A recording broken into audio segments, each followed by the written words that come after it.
gracias porque el Señor es bueno y para siempre es su misericordia, ¿verdad? Amén. Este 15 de mayo va a suceder algo en el país, no sé si usted sabe. No es ningún eclipse, no es ningún temblor, ni nada de eso, no es ninguna profecía que voy a dar, sino más bien es algo que ya se sabe, que a partir del 15 de mayo las autoridades gubernamentales y municipales pues van a hacer su cambio, ¿no es cierto? Van a entrar nuevas autoridades, ¿verdad? Y bueno, esperando qué va a pasar. Y cuando yo venía con los funcionarios en la buseta, cuando yo les llevaba a la casa, y bueno, allí le preguntaba a una de mis jefas, ¿no? La jefa máxima, le decía, doctora, usted ya va a salir, hasta el 15 le llevo. Y me dice, sí, señora Arismendi. Y le digo, bueno, ¿y qué va a pasar con usted? ¿A dónde va a ir? ¿No? Tal vez no le da un poquito de miedo, esta inseguridad, ¿no? Porque ellos son contratados solamente hasta cuando el gobierno está, ¿no es cierto? Cuando esa autoridad está, pero cuando ya sale el alcalde, sale con todo su gabinete y toda su gente. Entonces yo le decía, ¿no le da un poquito de recelo, de temor? ¿Qué pasará? Y esta doctora habló algo que me llamó la atención y me movió, me sacudió. Me dijo, señora Arismendi, la verdad es que cuando uno hace bien las cosas, cuando uno sale con las manos limpias y cuando uno es agradecido, nada debe temer. Y cuando uno da ese testimonio, donde quiera le contratan, donde quiera le dan trabajo. Me quedé así, ¿no? Y pensaba mientras ya le dejé a la doctora, dije, ¿y si así fuésemos los cristianos? ¿Verdad? Con ese pensamiento en el que dijéramos, sin tener ese temor, ¿verdad? Que actuar con manos limpias, de dar un buen testimonio y sobre todo ser agradecido. Donde quiera nos van a ver bien, donde quiera nos van a abrir las puertas, donde quiera vamos a dar testimonio de lo que Cristo hace en nuestras vidas y no vamos a tener que temer ni por qué sufrir, porque Dios está con nosotros y estamos dando testimonio, ¿verdad? Y espero y anhelo que esta querida iglesia esté siendo y dando testimonio de quién es Cristo en su vida. Por lo que es Cristo en su vida, es porque la iglesia es y cómo es, ¿no? El apóstol Pablo sufrió muchos inconvenientes en su vida. Él sufrió persecuciones, estuvo encarcelado. Y yo creo que cualquiera de nosotros que hubiésemos pasado por estos momentos difíciles, hace rato hubiéramos renegado de Dios, hace rato hubiéramos negado nuestra fe. Pero el apóstol Pablo nunca se quejó, nunca renegó desde que conoció a Jesús como su Señor y Salvador, sino más bien fue la causa por la cual él salía adelante, fue la causa por la cual él luchaba y se alegraba, ¿no? Él nunca abandonó su fe. Y hay algo que me llama la atención de Pablo, es que él siempre era una persona agradecida con Dios. ¿Cuántos estamos agradecidos con Dios? ¿De verdad estamos agradecidos con Dios? Sí, ¿verdad? El día de hoy vamos a empezar una nueva serie, ¿no? Que va a estar basada en las cartas de Pablo a la iglesia en Tesalonicenses, ¿no? Y el día de hoy vamos a topar su primera carta. Esta carta fue escrita por allí, por los años 50, 51 después de Cristo, siendo esta carta una de las más antiguas ¿no? Y que el apóstol Pablo escribió. Tesalónica era una ciudad muy importante, era una ciudad moderna, se la conocía por ser muy comercial. Aunque no era la más importante como Atenas, pero sí era una de las más pobladas en el sector. A esta iglesia, a este lugar, a Tesalonicenses, desde un comienzo no se le conocía como Tesalónica, se la conocía como Termas. ¿Saben por qué? Porque habían aguas termales. ¿Usted ha ido alguna vez a baños? A Papayacta? Entonces se le reconoce por esas aguas ricas, calientitas, que cuando usted está medio adolorido, cansado, llega, se sumerge esa agua y luego cuando sale, ¿no es cierto? ¿Verdad? Bueno, así habían esas aguas allí y era muy característico Tesalónica por esto y se llamaba Termas. Pero la media hermana de Alejandro Magno, ¿no? Fue cambiado su nombre a causa de la hermana de Alejandro Magno y le puso el nombre de Tesalónica en honor a la hermana. Esta ciudad tenía alrededor de unos 200,000 personas, era una ciudad grande, ¿no? Y allí habitaban griegos, romanos y una poca cantidad de gente judía. El apóstol Pablo llega a esta ciudad y forma la iglesia allí en Tesalónica, juntamente con sus amigos de batalla, ¿no? ¿Quiénes eran sus amigos? Silas y Timoteo. Y después de pasar varias ciudades, ¿no? Después de pasar por Filipos, por Macedonia, él tenía una misión. Y su misión era llevar el evangelio especialmente al pueblo gentil, ¿no? Y hablarles de la obra redentora de Jesucristo. Pero había algo curioso. Esa era su misión, pero siempre empezaba hablándoles a los judíos, ¿no? El objetivo de esta carta era el de asegurar a los cristianos allí a los tesalonicenses el amor que Pablo tenía por ellos, ¿sí? Y de instruirlos que la importancia era el vivir para Cristo. Ellos tenían que comprender correctamente que Jesucristo iba a volver otra vez. Ese era el fin de la carta. Por eso en esta mañana vamos a abrir nuestra, Byron decía, la espada. Vamos a desenvainar la espada y vamos a abrir allí en Tesalonicenses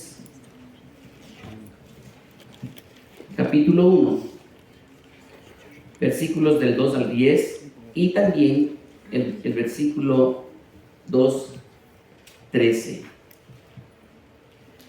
En el capítulo 1 de esta epístola nos enseña algo muy importante y es el que debemos ser agradecidos, ¿sí? Pablo estaba agradecido con la iglesia en Tesalónica por su fidelidad. Y por eso en esta mañana se ha titulado este mensaje, seamos agradecidos. Así de sencillo, seamos agradecidos. Esto es algo que debe quedar en nuestra mente, el ser agradecidos. Así que abramos nuestra Biblia, ¿sí? Tenemos primero a los Tesalonicenses, capítulo 1. Y para que no se me duerman, vamos a ponernos en pie. Por respeto a la palabra, sobre todo.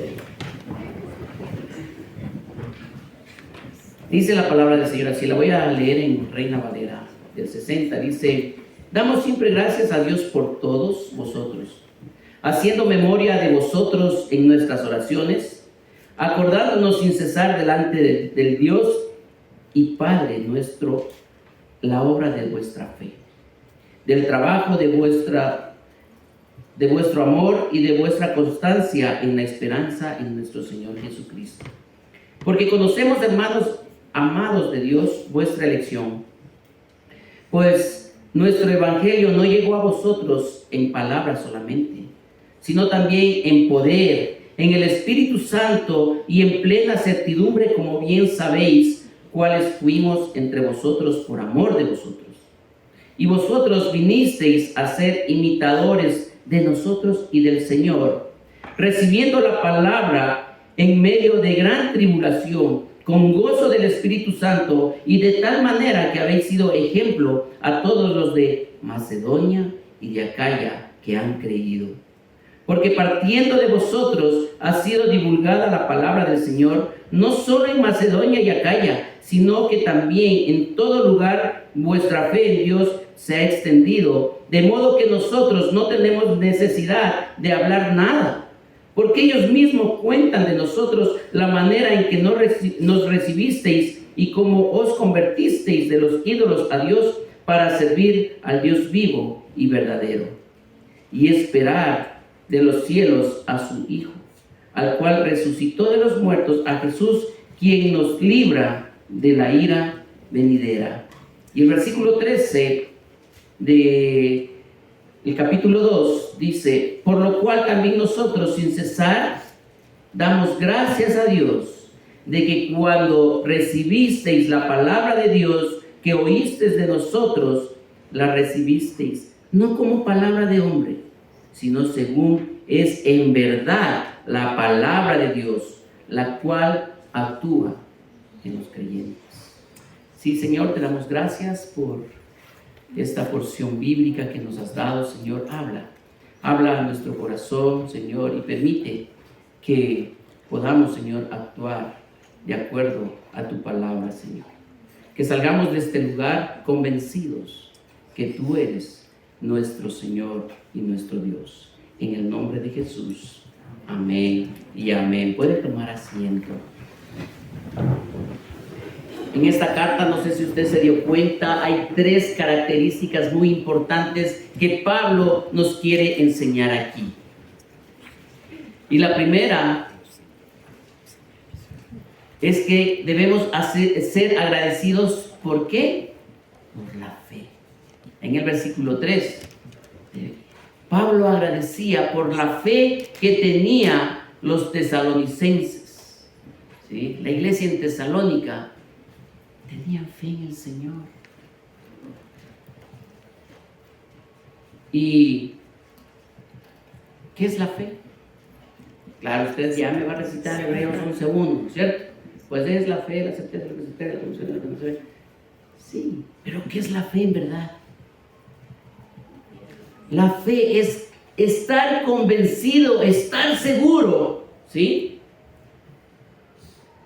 de lo que yo espero, de lo que yo anhelo, y que nada ni nadie me va a mover de lo que yo estoy convencido, en lo que yo he puesto toda mi confianza. Hay muchas veces que hay algo que nos pasa y nos mueve el piso, ¿verdad? Y ya se acabó la fe. Nos llegó una enfermedad, a nuestro ser querido, o nos robaron, o algo pasó, se acabó la fe. Ha pasado eso, ¿verdad? Pero esa no era la fe que el apóstol Pablo estaba hablando aquí.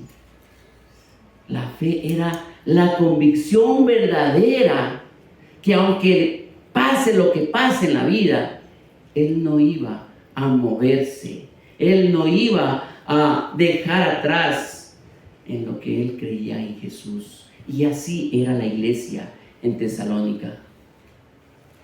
Cuando el apóstol Pablo llegó a Tesalónica, pues él tuvo que salir deprisa porque hubo un pequeño problema allí. Y si usted ve en Hechos capítulo 17, versículos del 1 al 10, vamos a ver qué es lo que pasó con el apóstol Pablo y por qué tuvo que salir, ¿no? ¿Por qué el Señor permitió que él salga? Dice, el alboroto en Tesalónica, pasando por Anfípolis y Apolonia, llegaron a Tesalónica, donde había una sinagoga de los judíos, y Pablo, como acostumbraba, fue a ellos, y por 3 días de reposo, más o menos 3 semanas, ¿no?, discutió con ellos, declarando y exponiendo por medio de las Escrituras que era necesario que el Cristo padeciese y resucitase de los muertos, y que Jesús, a quien yo os anuncio, decía él, es el Cristo. Y algunos de ellos creyeron y se juntaron con Pablo y con Silas, y de los griegos piadosos gran número, y mujeres nobles no pocas. Entonces los judíos que no creían, teniendo celos, tomaron consigo a algunos ociosos, hombres malos, y juntando una turba, alborotaron la ciudad. Y asaltando la casa de Jasón, procuraban sacarlos al pueblo.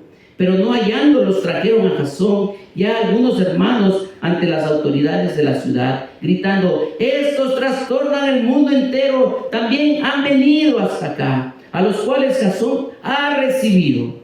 Y todos estos contravienen los decretos del César, diciendo que hay otro rey, Jesús. Y alborotaron al pueblo y a las autoridades de la ciudad oyendo estas cosas. Pero obtenida fianza de Jasón y de los demás, lo soltaron. Inmediatamente los hermanos enviaron de noche a Pablo y a Silas hasta Berea, y ellos, habiendo llegado, entraron en la sinagoga de los judíos. Este era el problema que estaba dándose en Tesalónica, ¿verdad? Que mucha gente dice que, mucha gente vagos, ociosos, ¿no? Estaban rechazando quién era Jesús. Estaban rechazando la prédica de Pablo, ¿sí? ¿Y qué hicieron estos ociosos? Alborotaron al pueblo y quisieron sacar, ¿verdad? Quisieron dañar ahí a Pablo. Entonces, al ver sus amigos que esto iba a pasar, dijeron, ¿saben qué? Vayan un tiempo fuera de la ciudad, ¿sí?, hasta que pase todo esto. Y cuando ya pasó este peligro, pues Pablo manda a Timoteo a Tesalónica a ver cómo estaba la iglesia. Ya había pasado un buen tiempo, y cuando Timoteo regresa con la noticia, Pablito, ni sabes lo que pasa allá en Tesalónica. ¿Qué pasa? ¿Sabes que esa iglesia es como la Panamericana? ¡Qué buena iglesia que es! Llena de fe, los miembros son fieles, asisten a la iglesia, aman al Señor y leen la palabra. ¡Qué buena iglesia! Esa iglesia llena de fe, ¿verdad? Como la Panamericana, ¿no es cierto? Amén, por esos 3 amén, ¿verdad? Y Pablo se contenta, se alegra, dice, wow, gracias Dios por estos hermanos en Tesalónica que se mantienen fieles, que se mantienen agarrados de la mano del Señor.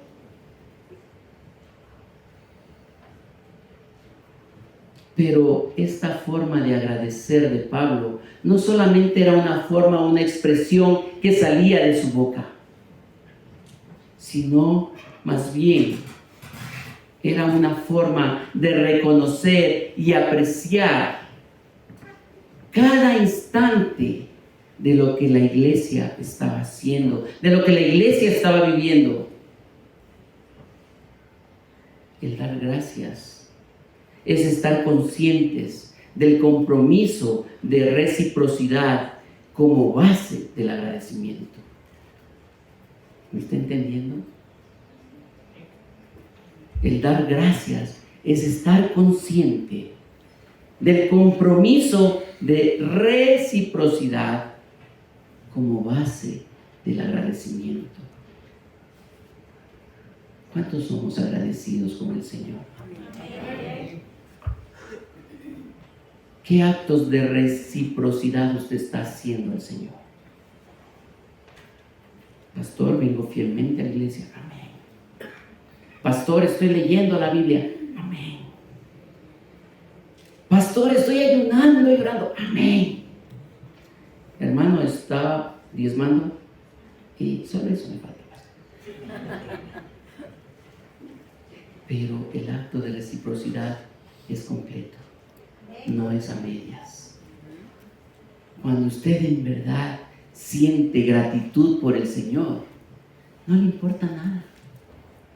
Y está ahí, está siendo fiel, se mantiene. Y cuando le golpea algún problema, usted no sale huyendo, se mantiene. Es fiel. Y el día de ayer algo le decía, una reunión que tuvimos con unos hermanos, le decía, nosotros no somos de los que retrocedemos para perdición, sino de los que nos mantenemos en la fe del Señor, aunque pase lo que pase. Sí, hay momentos en que uno se siente golpeado, y yo a veces me siento golpeado. Pero sin embargo, digo, Señor, te doy gracias por estos golpes que me permiten mantenerme firme en tu amor, en tu verdad. Saben que el ser grato es una cualidad y consiste en apreciar cada aspecto de la vida. Cuando usted es grato, por todo usted da gracias. Y la voluntad de reconocer que los demás desempeñan un papel importante en su vida. Y aquí estamos entre personas gratas, que reconocemos lo que usted hace por el Señor, lo que usted hace por la iglesia. Y eso es una manera de estar agradecidos. Yo, como su pastor, estoy agradecido con cada uno de ustedes por su fidelidad, por su puntualidad, ¿sí? Porque me da más alegría, sobre todo porque los días sábados ya veo un grupito grande de oración, y eso es lindo, ¿verdad? Ya veo que están obedeciendo, están asistiendo a la academia. Eso hace que uno se sienta feliz y sentir gratitud de parte de ustedes, porque veo que el trabajo que se está haciendo no es en vano. ¿Y saben por qué Pablo estaba agradecido con los de Tesalónica?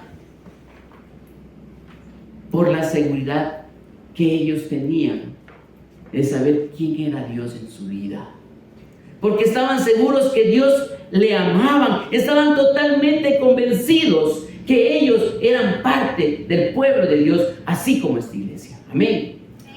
¿Está usted convencido que pertenece al pueblo de Dios? Amén. ¿Está convencido que en verdad Dios le ama? Amén. ¿Verdad?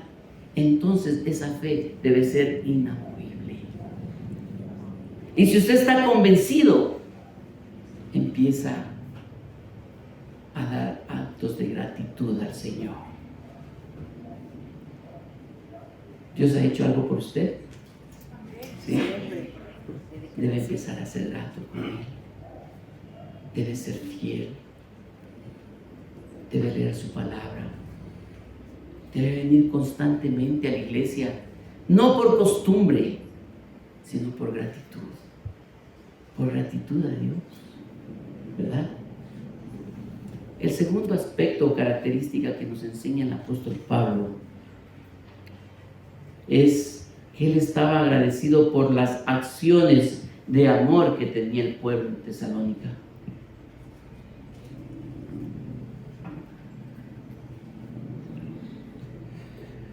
Esta era una iglesia que recién estaba formándose, pero sin embargo, esta iglesia tenía una fuerza moral.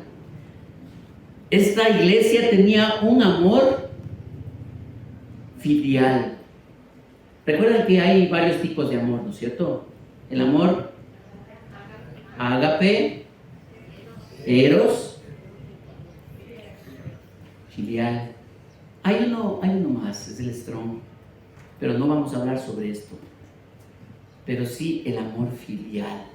Ese es el amor de amigo, el que se da. Proverbios 17 que dice: un amigo es más que un hermano en tiempos de angustia.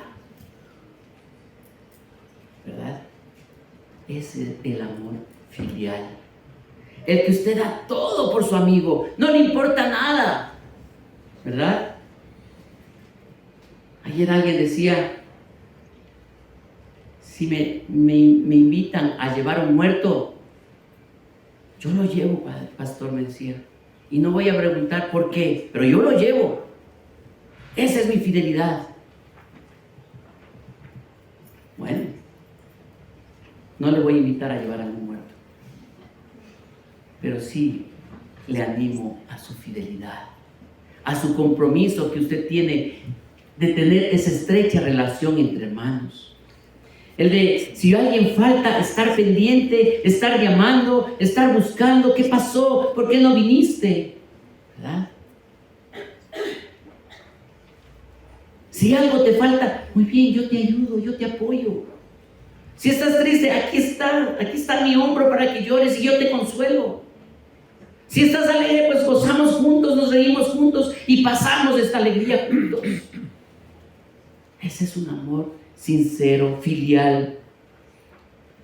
Y saben que el amor filial es el principio de la unidad y el orden en la comunidad. Sin amor es difícil trabajar juntos. ¿Cómo pueden andar dos si no estuvieran de acuerdo? ¿Cómo pueden caminar juntos dos si no estuvieran de acuerdo? Siempre va a haber problemas, siempre va a haber conflictos, ¿verdad?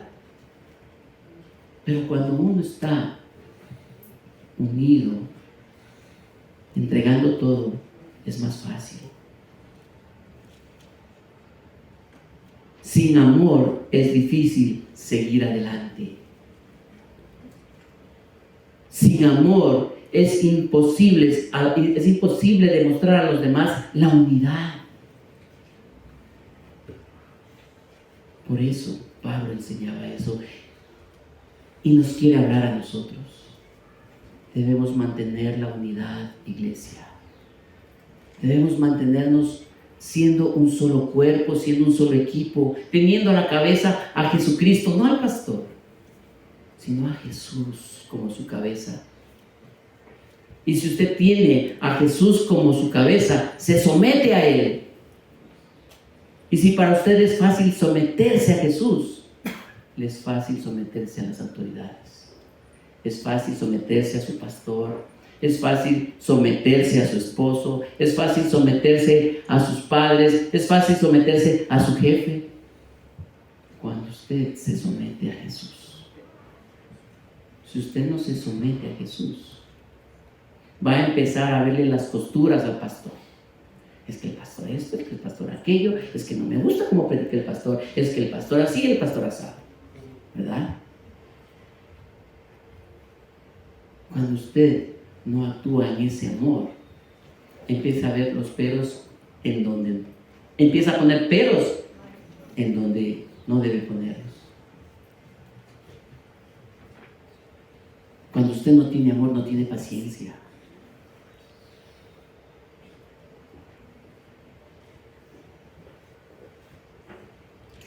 Si tenemos amor, podemos animarnos el uno al otro. Pero ese amor filial, ese amor de amigos y el amor que nos da Dios es el amor ágape. Ese amor es incondicional.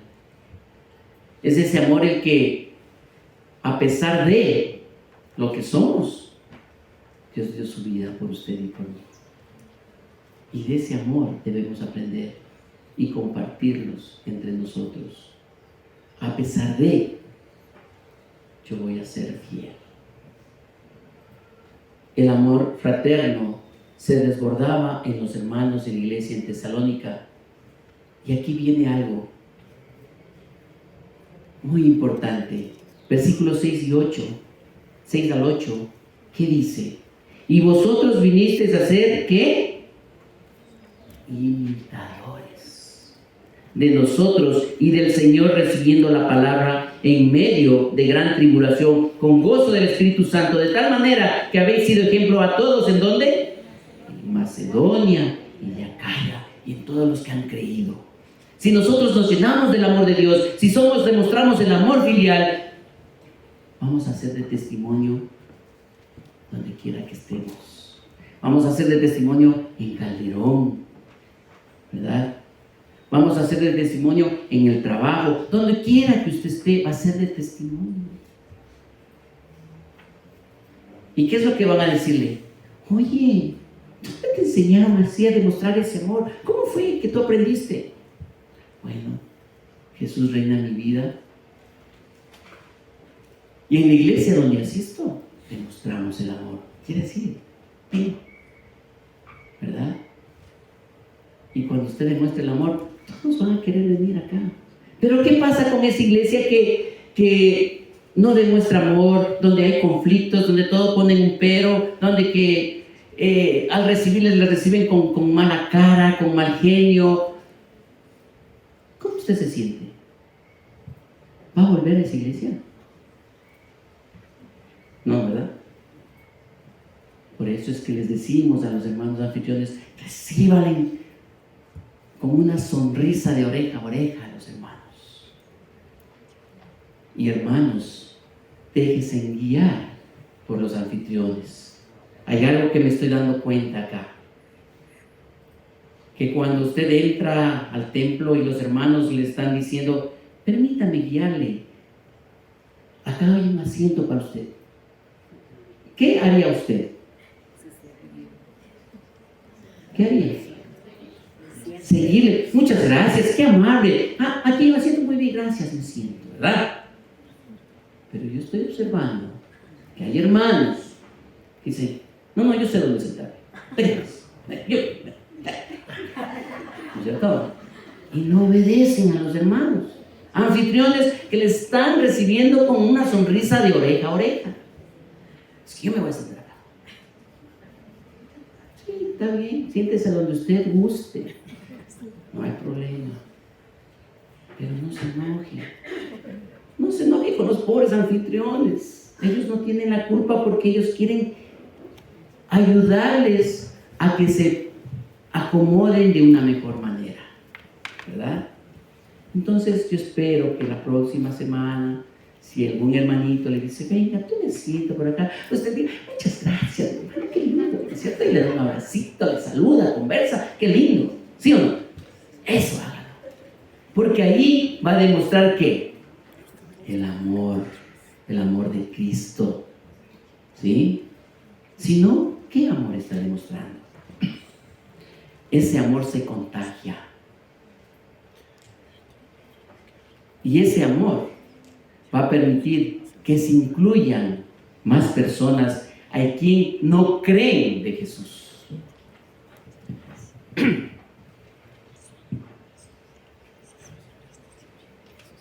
Dios es la fuente de amor. Y si usted se acerca a Dios, de usted va a desbordar también ese amor. ¿No es cierto? Entonces, ¿le falta amor? No le digo que si le falta su amor, si no ha venido sin su esposa. No. Le falta amor. ¿Amor del bueno? No quiero decir que tampoco el de su esposo, su esposa no es del bueno, no. ¿Le falta el amor de Dios? Es fácil. Acérquese a Él. Acérquese a Él. ¿Y cómo nos acercamos a Dios?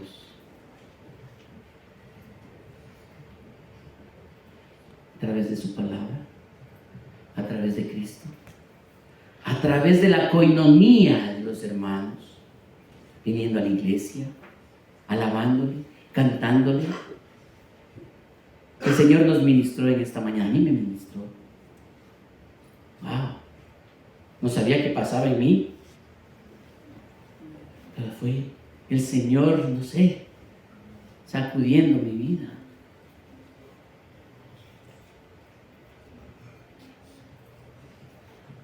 Dice Juan 3:16, porque de tal manera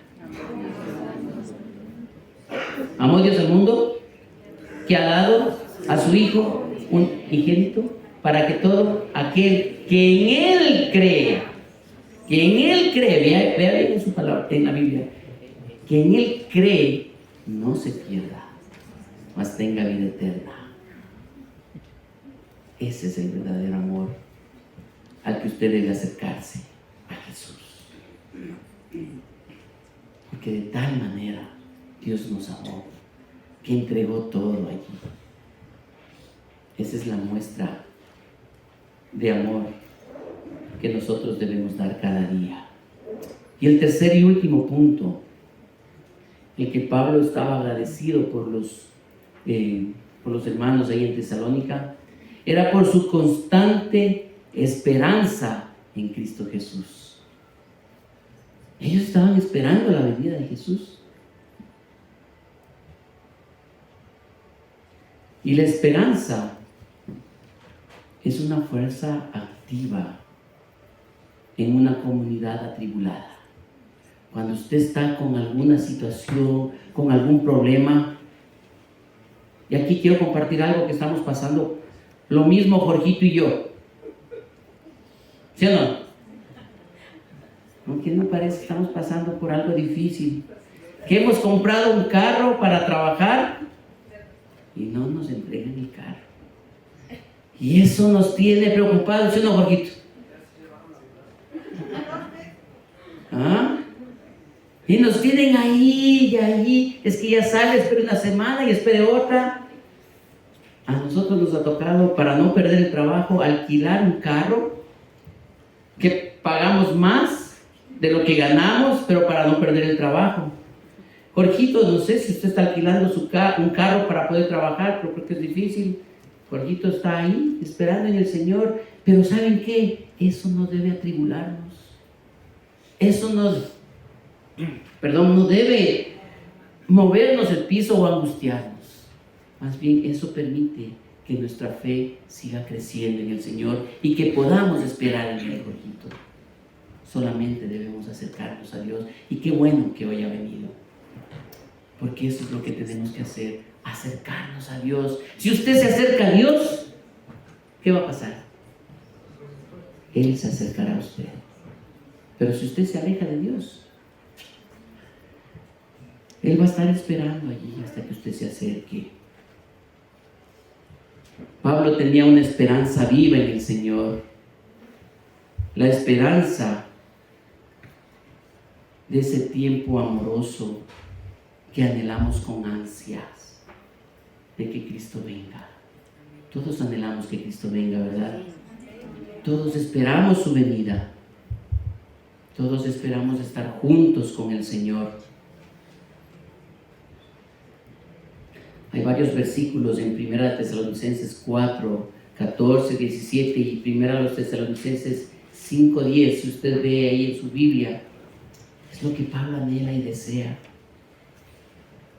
Y esto debemos creerlo de buena gana. ¿Quiénes esperamos la venida del Señor? Los que esperamos la venida del Señor suspiramos por esa venida, anhelamos, pero hay algo que todavía nos falta hacer. ¿Saben qué es? Empezar a predicar su palabra.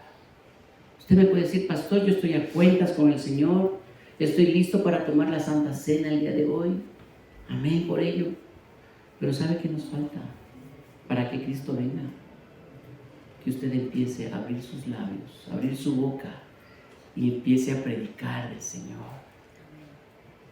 El Señor no va a venir hasta que toda la humanidad haya escuchado de Dios. ¿Usted ya está haciendo eso? ¿Está predicando?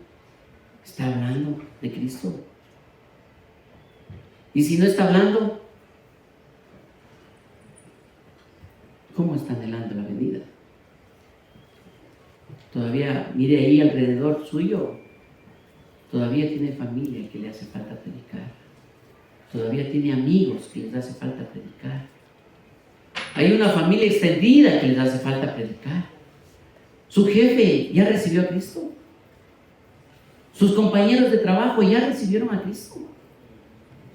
Cuando usted haya hecho todo esto, ay, suspire, Señor, he cumplido, puedes venir tranquilo.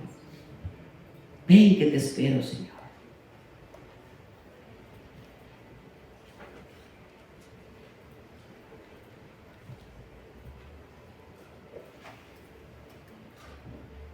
¿Cómo estamos? ¿Cómo estamos con estas tres características? ¿Cuáles eran? Fe, amor y esperanza. ¿Le falta una de ellas? ¿Qué le falta? ¿Le falta fe? Pídasela al Señor. ¿Le falta amor? Acérquese al Señor. ¿Le falta esperanza? Confíe en el Señor. Los tesalonicenses nos da una enseñanza de fe, de amor y de esperanza en el Señor. Y si cada uno de nosotros lleváramos esta enseñanza de la primera carta de Pablo a los tesalonicenses, ¿saben qué? Seríamos una iglesia más activa. Seríamos una iglesia preocupada. Seríamos una iglesia que de nuestros poros desborde el amor de Dios. Fuese una iglesia preocupada. ¿Le gustaría esa iglesia? ¿No?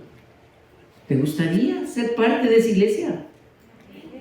Amén. ¿Qué espera? ¿Qué espera? Empecemos a actuar como Dios quiere. Dice Isaías 40:31, pero los que esperan en Jehová tendrán nuevas fuerzas, levantarán alas como las águilas, correrán y no se cansarán, caminarán y no se fatigarán. Por lo cual nosotros sin cesar damos gracias a Dios de que cuando recibisteis la palabra de Dios, oísteis de nosotros, la recibisteis no como la palabra de hombres, sino como según es en verdad la palabra de Dios. Yo doy gracias a Dios por esta iglesia, porque recibe la palabra de Dios en su vida, y porque sé que cuando usted salga de este lugar, esa palabra se va a hacer vida en usted y va a actuar de acuerdo a como Dios quiere. ¿Estamos de acuerdo? Espero la otra semana, Día de la Madre, a propósito, ¿no? Por si acaso, espero ver la iglesia llena. No al siguiente domingo, es que pastor, Día de la Madre, usted sabe, fui a festejar, pastor, y por eso no fui a la iglesia. A ver, vamos a ver si lo de hoy nos quedó claro en nuestra mente, en nuestro corazón. ¿Sí? Traigan a sus mamás. Vamos a tener un programa especial la próxima semana. Y después de este programa, me invitan a comer juntamente con sus mamás. No, falso. ¿No? También tengo suegra que es como mi mamá. Tengo a mi esposa que también es como mi mamá a veces. Me repela. Pero bueno. Si usted aún no conoce a Cristo y desea conocerle, mi amigo, mi hermano, hoy es el día de recibir en su corazón y también tenga la oportunidad que cuando muera va a tener esa esperanza de estar en el cielo con Él. Y vamos a compartir juntos con alegría ese momento. Vamos a cerrar los ojos.